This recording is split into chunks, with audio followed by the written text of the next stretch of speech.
Welcome everyone to Monday Match Analysis. I'm Gill Gross. Today's episode is a conversation with David Kane covering and analyzing the WTA Finals, an event I enjoyed so much, and I'm thrilled to have some women's tennis on here. David Kane is the perfect man to bring on for the job, a former WTA insider. Insider's kind of a buzzword, but in this case, I mean that literally, worked for the WTA in their editorial department, is now over at Tennis Channel and tennis.com as a writer and an editorial producer. We get into, obviously, some of the season-long storylines, Muguruza, Kontaviet, some of the other casts of characters, Sakkari, Badosa, Sabalenka, as well as Peng Shuai at the end. And it's a really good conversation. I think you'll enjoy it. I want to start here at the top by, first of all, talking about how great the event was, and with the Peng Shuai situation going on at the same time and occupying a lot of our headspace. And hat tip to John Wertheim, who's been on this perspective from the very start. It is a coincidence that's impossible not to notice, that Guadalajara is an event that's thrown together last minute and is probably the biggest tennis event ever that takes place in Latin America. At the same time, while the relationship between the WTA and China appears to be in severe jeopardy, and this event doesn't just go on without a hitch, goes on, and for me, a smash hit. It had personality, the music, the aesthetic, the atmosphere. Everything about it was on the money. It brought it. So it was interesting to see these two things happening at the same time. I'll just say that. It also felt like the occasion, first major event in Latin America, really, really great atmospheres, especially at night. That had something to do with the champion, Garbine Muguruza. Congratulations to Garbine and her fans. Her biggest title since winning Wimbledon in 2017. Muguruza beats Kontaviet in the final. Well, Muguruza, a player who's been in 4 major finals in her career, has won 2 of them. We know that she's a player at her best as good as anyone, but the confidence is sometimes in and out. It's not always there. It felt like the vibes in Guadalajara were so good. The spirit level was so high that it would be hard for Muguruza, especially because she was coming off some good results in the fall. Winning Chicago was one of the headliners there. It would have been hard for her to not feel confident on the court with the entire crowd behind her, and just how much it meant to her coach, Conchita Martinez, who had never won the year-end championships. Muguruza trying to become the first Spaniard to ever win that event in the biggest ever event in Latin America in the history of tennis. What an occasion. It felt like this was almost a spiritual championship for Muguruza. And it does matter. It does matter because this is very mental for her a lot of the time.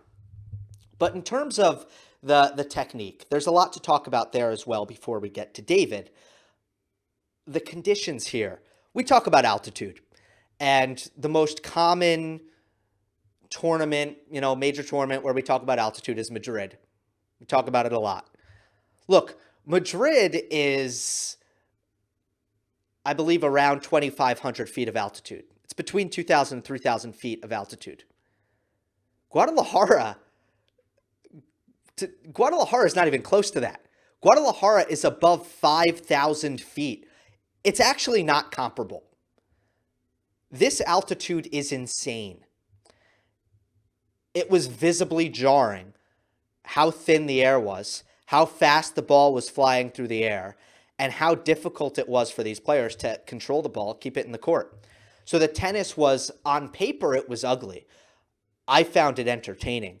I found it fascinating to watch the players try to to kind of deal with these conditions.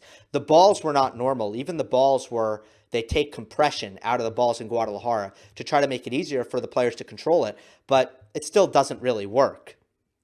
And this was error-strewn tennis, but also very offensive and winner-heavy tennis. So I found it entertaining. But with all that being said, when it comes to Muguruza, I thought that there were two things happening in this tournament. There were players who were having trouble controlling the ball. But offense was also difficult to defend. I think both things were true. It was, if you were going to play passive, you were going to get hurt because the ball was so fast through the air that a player like Swiatek, a player like Sakkari, I think when they got passive, they really paid the price. On the other hand, it was all about keeping the ball in the court.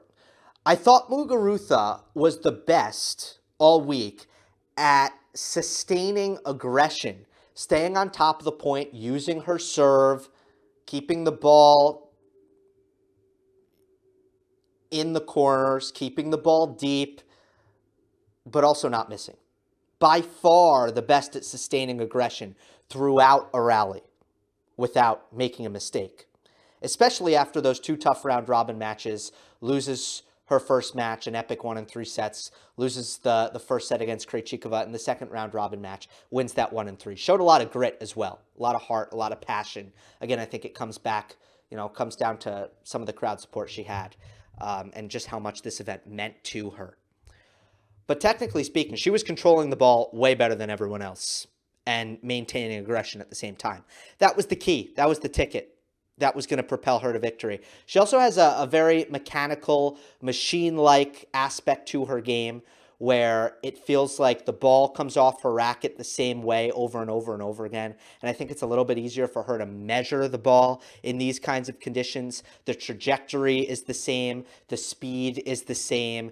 And she was able to get into a rhythm that no one was really able to establish except Kontaviet at times. Kontaviet had still a lot of trouble controlling her forehand. But if you're a player who hits the ball in a lot of different ways from a lot of different court positions, sometimes flat, sometimes spinny, I thought that wasn't ideal because it was so difficult to read these conditions and to try to hit, dialed in and measured ground strokes. So Muguruza's kind of mechanical technique and the speeds and the trajectories and the spins being kind of the same every time, I think that also helped. She was dynamite, especially through the semifinals and in this final. Really impressive stuff. Muguruza, champion, emotional, amazing scenes. Again, congratulations to her and her fans. And for further discussion of Muguruza and the other players in these WTA finals field, without further ado, here's David Kane. Is it true that when you were with the WTA, you couldn't do podcasts? No comment. Okay. It was, I think everyone enjoyed Guadalajara immensely. And let's start with Garbine Muguruza. I'm going to start very open-ended before we get into more specifics. What did we learn about her this week? What did you take away from both her title run and her win in the final over Kontaviet? What did we learn about Garbine Muguruza? I don't know if we learned a lot about her. I think, if anything, we can hope that she learned a little bit about herself as she spoke after winning the final about the importance of embracing the crowd support, of which she had a tremendous amount this week in Guadalajara, and feeling like that in the past, maybe she's tried too hard to block out support and crowd cheering and all those other elements that you deal with when you're on a tennis court. And maybe that's been to her detriment, but it was such a phenomenal turnaround from losing her first match to Karolina Pliskova, falling down a set to Barbora Krejcikova, who had already beaten her at least twice this season already, and just really flipping a switch and winning her last 8 sets, held serve, I think something like 26 straight times in between the end of the Krejcikova match to the beginning of the final against Kontaviet, which made a tremendous difference through those matches, particularly against Paula Badosa in the semifinals. Did not even really let her get a break point, I think, until the second set, and then really just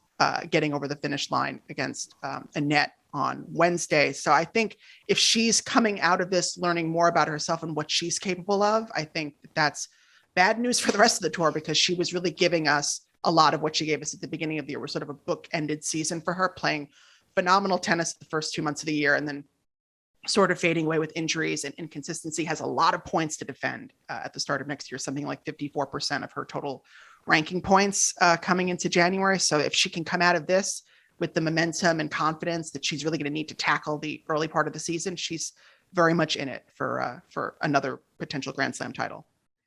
Yeah, she was on a total tear until the injury in Charleston, and then she lost first round at Roland Garros to Marta Kostyuk. And then there were some good results, but never went past the round of 16 at any of the majors.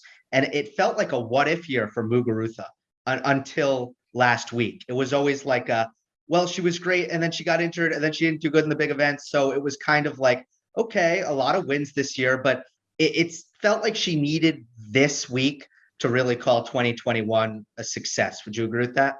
Yeah, I mean, you talk about writing for tennis.com. There was a stretch in February where it felt like I was writing about Garbine Muguruza every day, because she was not only winning, but she was playing the best matches of the day against Iga Swiatek, against Aryna Sabalenka, winning the final against Krejcikova in Dubai. I mean, and then again in Doha, playing against Petra Kvitova, right? In the final in Doha.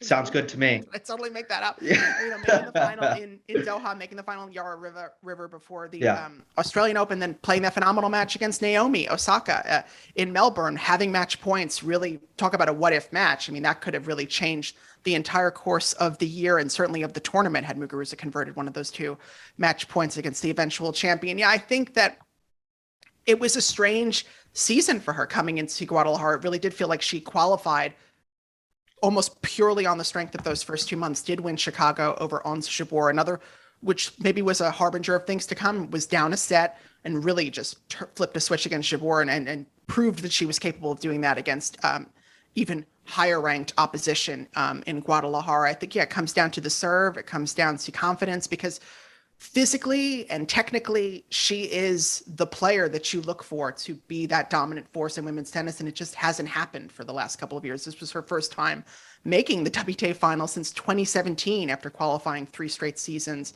and making the semis at her 2015 debut. So, I mean, this was a long time coming for Muguruza. It's not a Grand Slam, like she said, but in terms of the year and in terms of finishing as strongly as she did, I think this is probably one of her best seasons ever. And her best results since winning Wimbledon in 2017. I was impressed with her grit. You mentioned the 2 round robin matches that she won back to back, she lost the first one, won the second one with her real kind of tournament life on the line there against Krejcikova. I also felt from that point on, she was the only player in these insane conditions with the altitude and a lot of the tennis. I thought it was entertaining, but statistically it was ugly because it was really hard to control the ball. So we're getting a lot of unforced errors. Defense, I think, was difficult because the ball was flying through the air. Muguruza was the only player to sustain aggression while controlling the ball, to my eyes. Why do you think Muguruza was able to limit the unforced errors, but also kind of stay on top of points? It's a great question. I mean, because you're also dealing with a lot of the day to night. I think Muguruza was Muguruza and Sabalenka were 2 of the only players to get only night sessions, but then she had to turn around and play the semifinal in the day after Badosa had played 2 of her last 2 matches in the day. So I thought that was potentially going to create problems for Muguruza in the semifinals. I think Kontaviet even said that the shift from playing from day to night really messed with her game and messed with her timing and her rhythm, but, you know, was really just able to hit through all of the conditions. Loves playing in Mexico. Is now, I think, 14-2 in the country alone as a 2-time champion in Monterrey. You know, I think so much of it for Muguruza is mental, is about momentum, finally having this great team around her led by Conchita Martinez, is in familiar circumstances, in familiar conditions, and just had that crowd support. I think it just made her win. You know, it was just like, she has that great technique and doesn't have the hitchiness of an Aryna Sabalenka, doesn't have the heavy spin of an Iga Swiatek. I mean, a lot of players in this field have very unique, interesting technique. Even Barbara Krejcikova with the extreme forehand grip. I mean, between Badosa, Kontaviet, and Muguruza, those are probably three of the cleanest, purest ball strikers in the field. And sure enough, three of those made the semifinals. I think that in tough conditions, clean technique won out in the end. The finalist Kontaviet, I don't know if you know this, David, but you're actually the reason why she turned her career around and had this breakthrough at the end of 2021. Did you know that? I mean, I have been pretty critical of Anett. So if she's doing all of this to spite me, then more power to her. I have enjoyed being wrong because I have enjoyed watching her play as well as she's played the last couple months. But I'm dying to hear your logic on this one. Well, we talked before Cleveland, and you told me, and I remember the exact words because I liked it. You said, Gill, Kontaviet, she's narratively stuck. She's been hanging around the same kind of doing the same thing for a couple of years now. Nothing's really going up or down. She's just there. So when you called her narratively stuck, she set out and changed that. And now she's won, let's see, 29 of her last 33 matches to end the year. But in all seriousness, you just mentioned Conchita Martinez, and that led to a apparent shift in Garbine Muguruza back in 2020, making the Australian Open final. As soon as she made that coaching change, Kontaviet hires Tursunov. It's like on no turnaround that I can recall. With just a flip of a switch, she's a better player after bringing on Tursunov. How would you explain the effect of Martinez and Tursunov? I don't know if it's different, if it's a lot the same, or what you see in those relationships.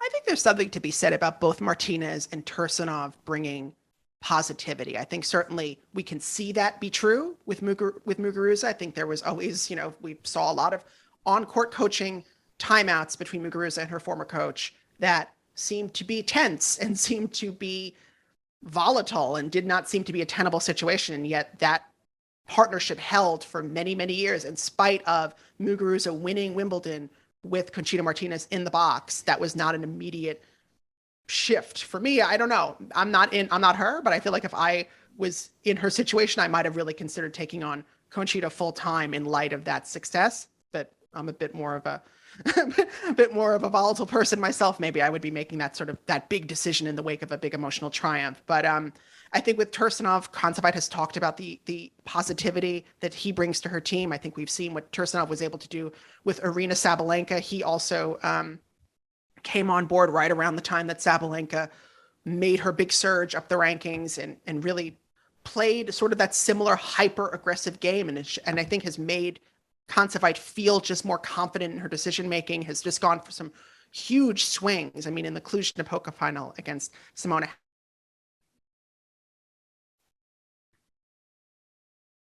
Halep was really just taking the racket at Kontaviet in matches past. I think had beaten her 6-1, 6-1 the last time they played in Australia. So, I mean, cannot say enough about what Tursunov has been able to do for Anett, the player. But yeah, to your point, or to my point about being narratively stuck, I mean, we've seen late career surges from players, winning Grand Slams at 30, or even what Angelique Kerber was able to do at, we forget, she was like 23, 24 when she made her US Open semifinal in 2011. Kontaviet is such a unique situation because she has been stuck between 15 and 25 for the last couple of years, has been that solid player, but was not making the breakthrough that you kind of thought she was about to make in 2017, was on the verge of beating Caroline Wozniacki at Wimbledon, doesn't get the job done, and really was lacking the sort of signature wins to her career, and still lacking it at majors, where really that's going to be the final frontier for Kontaviet. But the way she was able to play this week in Guadalajara against only top 8 opposition, really blitz the field and win all the matches that mattered up until the final, and I think maybe just sort of ran out of gas and had sort of the Muguruza buzzsaw effect in the final. But I think, just you don't wake up, I think, at 25 and suddenly conquer major physical and mental limitations. I mean, this was a player who was not considered to be overly athletic and was not considered to be a tremendous mental giant, and has been able to win a lot of physical and mental matches. I mean, she was down a set in 4-0 in the final of Moscow to Katerina Alexandrova. I mean, this could have been a totally different story had she lost those last few games. Yeah, it's just, I love to see it because she's a really great ball striker, and it's been so much fun to see her really well on the ball as she has in the last couple of weeks, and hopefully she's able to carry this momentum into 2022. Tursunov, I think, certainly has this trust thing, getting his players to go after it and to just, trust your hands, trust your talent level to take these risks on the court. I guess the question is now, once there's expectation, it's how does she deal with that? How does she respond? I mean, are you between, I guess there's like, sure thing, this is Kontaviet, she's going to be a top 10 player on tour for, she's still young, in her mid-20s, as you mentioned, for the next couple of years, no doubt about it. Or there's, okay, she had the magic pixie dust for the fall 2021, but you could see it going either direction. You could see her fluctuating, falling back down a little bit. Where do you land on that for Kontaviet? It's tough because we've seen a lot of late season surges results in big WTA finals triumphs. And on one hand, you have someone like Caroline Wozniacki, who finally wins like this huge title at the WTA finals, goes on to win the Australian Open the next year. But on the other hand, you have winners like Dominika Sibylkova, or even that year, Kuznetsova made the semis, or Caroline Garcia the following year made the semis, sort of mirroring Kontaviet winning Wuhan and Beijing back-to-back to make the final. And having trouble backing that up, I think part of the problem with peaking at the WTA finals is that there isn't a tournament the next week. That's it. And then you have 2 months to sort of sit with yourself and figure out, how do I replicate this? And then having to go all the way down to Australia, kind of hit the ground running in many respects, that can be difficult for some players. I think what hopefully will benefit Kontaviet is the fact that she is in such great, phenomenal shape. She's got a great coach that she trusts, and she's got clean, pristine technique. You don't look at her and think this stuff is going to break down. It's all about the head, and it's all about that self-belief. And you would hope, racking up as many matches as she's been able to do since before the US Open, winning in Cleveland, and then just doing what she was able to do both indoors and outdoors. I think it also maybe even helps psychologically that she was able to do this in Guadalajara outdoors. It wasn't just this sort of fluky indoor run where she was just taking control of the elements, or lack thereof, at indoor events. It really dealt with altitude and dealt with day to night transitions, and was able to still play some really phenomenal tennis, and sort of just ran out of gas at the end. I mean, she spoke about it after the match that she really just feels that self-belief now, that was really what was missing for her. So you would hope that she's able to carry this into next season. But it's sort of a 50-50 toss-up based on some of these previous WTA finals fairy tale finishes. Yep, and we've seen that on the men's side as well. Yeah. Jack Sock, Grigor Dimitrov. I would say that let's get to some of the other players here. And by the way, that's a good point about the conditions, because the fall season it feels pretty monotonous in terms of conditions. It's the same over and over and over again. And I agree that it's a huge confidence booster for her to go into these really unique and unsettling conditions and have similar success. The two semifinalists, we'll start with Maria Sakkari. Amazing year for her. Obviously making the two major semifinals, and she's so fit. She comes through these three setters, these tough matches like the one against Andreescu at the US Open. She did it again here until she didn't in the semifinal. She just has this semifinal block.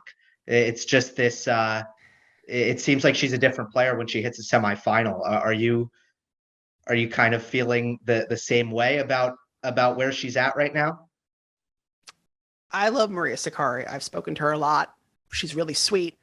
She, as you said, the fittest player on tour, just has been able to create so many opportunities for herself based off of just that sheer athleticism, fitness, being able to outlast these players who maybe aren't at their best, like an Andreescu at the US Open or Sabalenka in Guadalajara, and just sort of rope-a-dope them into hitting themselves off court. I think that the semifinal thing is not a coincidence. I think what's happening is that Maria is hitting a ceiling at these tournaments because she's been able to get through these huge mental, physical wins over players who are not playing great, and then is running into the semifinals against a player who is playing well enough to make the semifinals and is continuing to play well against Sakkari. And obviously, the more you lose in a semifinal or in a particular round, the more it's going to weigh on you mentally. But I mean, getting Krejcikova at Roland Garros, who went on to win the tournament, gets Raducanu in the semifinals of the US Open, goes on to win that tournament. I mean, I think she's hitting a point where she's running into better players, and that's sort of holding her back. I think that if she's to make that transition, it's about believing that if I am good enough to make the semifinals, I'm good enough to win. And I think that that's going to be a big mental shift for her, because she is definitely one of those players who you feel like she encountered, as good as her year was, she encountered so much disappointment that you wonder how quickly that will start to backslide. And then she's going to become a lot of players' first top 10 win, first top 5 win. Like, she's going to become that footnote on a lot of players' resumes because she's ranked really high, but maybe doesn't have the same kind of confidence that another player who has had similar results but has been able to take that extra step might have in these early rounds. I mean, it's tough because you were watching that third set against Sabalenka and you felt like, well, Sakkari can get nervous. She got nervous at the end of the Badosa match where she got back from a breakdown and then just sort of got broken herself to love at 4-all in the second and was like, ooh, that was a rough one. You know, either she's going to get nervous or Aryna's going to hit herself off the court. And from 3-1 down in the third, Aryna hit herself off the court. And it really didn't have a tremendous amount to do with Maria, as much as she was getting balls back in play and getting some stuff back. The unforced errors and double faults from Sabalenka were really hard to ignore. Statistically speaking, 19 in all from Aryna in that match. So, I mean, again, phenomenal talents, phenomenal person. I don't know what is next for her, short of like a really big mental breakthrough where she feels that she believes that she belongs in these semifinals. I don't know if she believes it yet. Right. I think the belief is usually one of the biggest factors here. 3-13 is her career record, tour level, in semifinals, and two of those wins came kind of early on. If you look at her career of making semifinals, so it's been a tough stretch. She had the win in Ostrava against Swiatek, so that was the recent win. But other than that, all losses in the semifinals. Hopefully, she looks back on the year. I mean, it's her career best year by far, and she can feel good about that and draw confidence from that. Paula Badosa, another breakout player who started the year well outside the top 50. Incredible rise from her. Another player who kind of always had the talent, needed some mental things to click, did look a little bit overwhelmed in that semifinal. What do you think the factors were there? I spoke about it a little bit on Twitter. I just feel like for Paula, it was sort of an accumulation of a lot of different things. I mean, she had the bad luck that in a way Kontaviet had as well, having to play a dead rubber match that didn't really count towards, she was already in the semifinal. She'd already won her group. Yes, there was prize money, points, keeping her win streak alive on the line. But she spoke about after that Swiatek match, grappling with how much effort to give and sort of didn't make a decision either way in that match. Like, she was trying at some points and then kind of fell off the end, kind of maybe realizing that, I've spent almost 2 hours or maybe more on court already. I have a semifinal to play tomorrow. And then having that emotional hurdle of having to play one of your idols, or certainly one of the players who people were comparing you to for most of your early career, and kind of sort of leading to these, feelings of depression, anxiety, mental health struggles that Paula has been so open about. So I think all of that on top of Muguruza playing as well as she has throughout the tournament. I mean, Paula did really make a good go of it early in that second set, played some phenomenal tennis, but Muguruza was just a wall. And got everything back and served really, really well, which is important. As great as Badosa's service, she can be prone to some double faults and doesn't have that same first serve consistency that Muguruza has been able to display this week in Guadalajara. So I think for her, it was a lot. I think for her, that she did just about as well as she possibly could have done at the end of the season, winning Indian Wells when she was not even a factor in my own mind. As much as I have enjoyed following Paula and have spoken to her a lot, she was not even, when I spoke to Alex Gruskin a few weeks ago before the finals, was not even on my radar as someone who can make the finals. Wins Indian Wells over Azarenka, makes the finals, wins her group, gets 2 really solid wins over Sabalenka and Sakkari to qualify for the semis. it did kind of feel like we were waiting for that Badosa Kontaviet final, but I don't think any of us predicted that Muguruza would play as well as she did. So I think, like, Kontaviet is in that situation where sound technique has, recovered from a lot of potentially derailing moments this season, losing that Roland Garros quarterfinal to Zidanchek, losing her coach midway through the season, having to scramble and regroup there, and just came back stronger every time. So I think in a way she has proven more that she can do better in 2022, just based on the fact that she was dealing with disappointment and setbacks throughout what was really a peak season, whereas Kontaviet has been just on a straight upward trajectory. Yeah, and technically speaking, I thought it was an eye-opening tournament for me when it comes to her serve. She went into the semifinals as the ace leader in a tournament with Sabalenka and Pliskova, and that was like, for me, that was a moment. Speaking of some of them, Pliskova, Sabalenka, Krejcikova, the top three seeds didn't make the semifinals. Which one of those surprised you the most? I picked Sabalenka and Pliskova to make the semifinals. Pliskova feels like just bad luck because she did win 2 of her 3 matches and just unfortunately lost that opening set to Krejcikova. Took a while to get going, but then figured out that match in the end, by all rights could have been a semifinalist. I think Sabalenka was really just a rough one for me this week because she was coming off of the US Open. Yes, with a disappointing loss to Fernandez, a match that she probably should have won because she has more experience and is just, a more well-rounded player at this stage of her career, but really had some good perspective and wisdom. And again, feeling like, yes, this is a potentially derailing moment in your career, but you're taking it in stride. She was on Instagram feeling like, don't you wish there could be a 5th slam? And, she just felt so close to a big, big breakthrough where it felt like it was even going to happen in Indian Wells. And then, of course, as we know, gets COVID, wasn't vaccinated, like a lot of stuff coming in and then coming into Guadalajara, playing a really strong, first 3 quarters of a set against Badosa and then just falling off the radar and then playing what seemed to be a revitalizing win against Swiatek, played some really phenomenal tennis in the late stretches of that one. And then just was overwhelmed by the pressure at the prospect of making the semis. It was a win and in scenario for both of them and just got completely in her head. And it was one of those matches where I kind of felt like we were past that, based on how she played at Wimbledon and at the US Open for the most part, had hit the wall so many times mentally that she'd finally broken through that. And I kind of didn't think against a player that she's won, I think her last 4 matches with in Sakkari, that she was going to play as badly as she did. So I hope that she's able to figure out why that happened, because she mentioned the serve and wanting to improve the serve. I don't know if it was the serve. I think it was really, really mental for her. So I think coming into the Australian Open, where she's has as good a chance as anybody is winning her first major, I still feel that way, but it was just a really disheartening, talk about a narrative moment. That was a jumble for me because it felt like she was heading in one direction. And then this was a head scratcher all told. Yeah, it certainly felt like a year of maturing for Sabalenka after getting through the early stages of majors, which she had been struggling to do. But then 3rd set, 2 semifinals, gives those matches away in sort of an ugly way. You would have had to watch. The scoreline doesn't look bad, but if you watch it, it's like, okay, well, 4 unforced errors and there's the match at the end.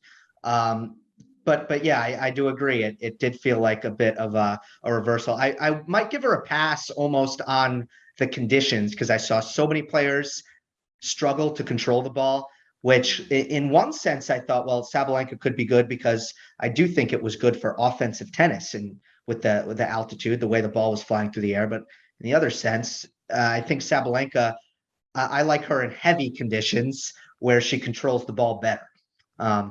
She won Madrid, True. at altitude, and Yes. then lost that really bad match in Roland Garros in wet, heavy conditions to Pavlyuchenkova, which was sort of rock bottom for her, it seemed, at this season. Then, getting as far as she did at Wimbledon and the US Open. I mean, the US Open against Fernandez, you would say she played a bad tiebreak and she played a bad last game in that 3rd set. And those were short, but really consequential streaks of bad tennis. For most of Guadalajara, and certainly at the end of that match against Sakkari, just did not allow herself the opportunity to even make Sakkari think for a second, because she lost 5 straight games and had opportunities to get to had opportunities to get to 4-1, had points for 4-3, and just could not get over the finish line. So it's a rough one because it really felt like she was, again, at least you could say, strong team behind her, has a lot of positives to look back on, and has not allowed disappointment to derail her yet. And I don't think this has the same gravitas for her because so much of it has been about the slam for her that I don't think this will really wreck her. But for me watching, I was like, oh man, it's not what I was expecting at all. I do like that she mentioned the serve improvements. I'd like to see her get some traditional kick serve rotation on her second serve. It's a slice serve and it's fast. So I think that's a difficult shot to tame. When it goes in the box, she protects her second serve well, but she double faults a lot, and that hurt her here. Let's end shifting gears on Peng Shuai. I've made a couple of videos on this, so I'm not going to talk really about where I stand and the things that I've been talking about. But in terms of what the WTA can and should do at this stage, with the farcical email being sent out by state-run media and really, as of recording right now on Thursday morning, no confirmation that Peng Shuai is okay.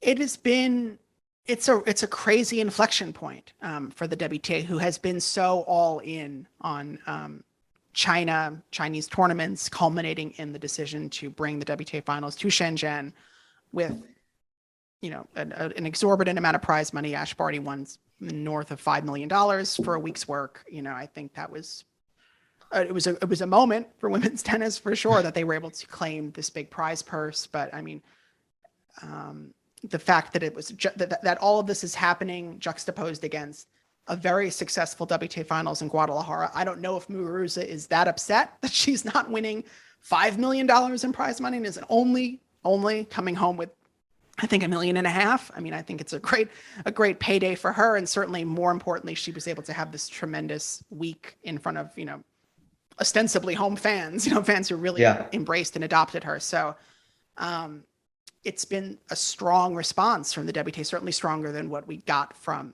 the ATP when they were dealing with their own, or continue to deal with issues and allegations of abuse. It helps that it's the player is the victim in this situation. I think that kind of makes things a bit clearer for all those involved. But all that said, I mean, the fact that the WTA has put a lot of their chips, if not all of their chips, into China, the fact that they are really taking this strong stand is commendable and admirable. And looking, we don't know what the calendar is going to look like in 2022 post Beijing Olympics. You would think that China was ready to open up their doors to international athletics following the Olympics, but I don't know if the WTA will be a part of that or as big of a part of that as many were anticipating, just based on the way Steve Simon has been speaking both in press releases and in interviews with the New York Times. Right. China's not going to be happy about the things that Steve Simon has said. So I don't know if it would come from their end or if it would come from the WTA end when it comes to those events not happening. But it certainly, I agree. It seems like that's in jeopardy. I think there's between either 9 WTA events or 11 WTA events in China. Do you know which number is correct?